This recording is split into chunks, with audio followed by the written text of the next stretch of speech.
All right, here we have the 78 Camaro project. It originally started off to just a simple paint job, but it turned out to be a lot larger project.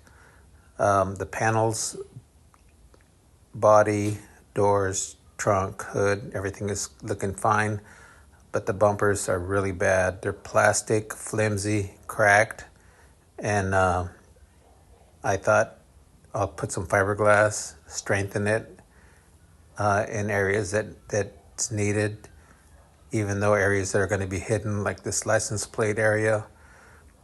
But, it's there, it's in front of me, so I may as well try to do the best I can to fix it the best I can. And fiberglass was my best option on this plastic, whatever material this is on this 78 Camaro. So I started off with Dawn soap and washed the entire bumper front and back, etched it with 40 grit sandpaper and a hard block, and the areas that are visible, like this top portion, has a lot of waves, sun damage, and maybe just from the factory. It's just, the way they were made. It just,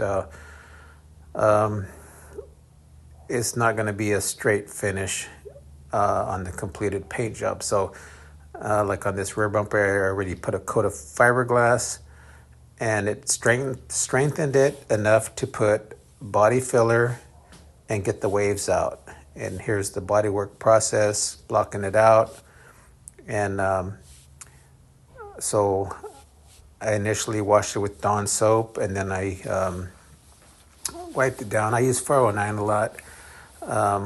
Wax and grease remover is a must before you apply any of your body filler, resin, fiberglass resin, or prep for paint. And so I wiped it down with a rag. I got my fiberglass mat, pre-cut it. I got this from Home Depot. Scissors or a razor works fine to cut those. And I mix my resin ratio. 1 ounce is 10 drops of hardener. So I used 5 ounces of resin in sections. So that's 50 drops of hardener. And so this resin and the mat, I think I was, $75, $80 out the door at Home Depot.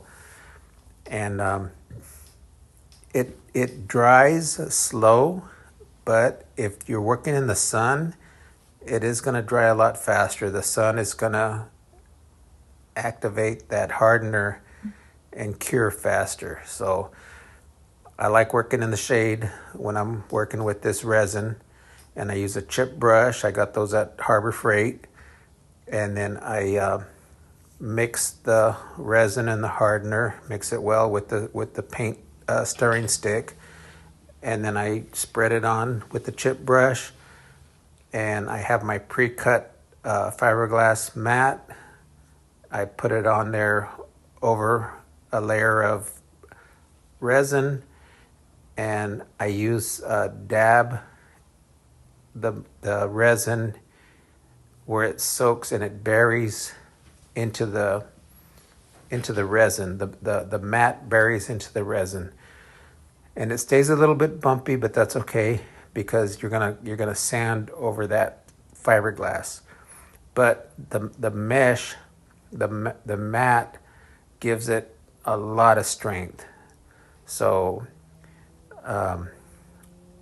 this process does take time, but if you're in the shade, the resin cures slow. So there's the finished product there of that area, and it left it very strong.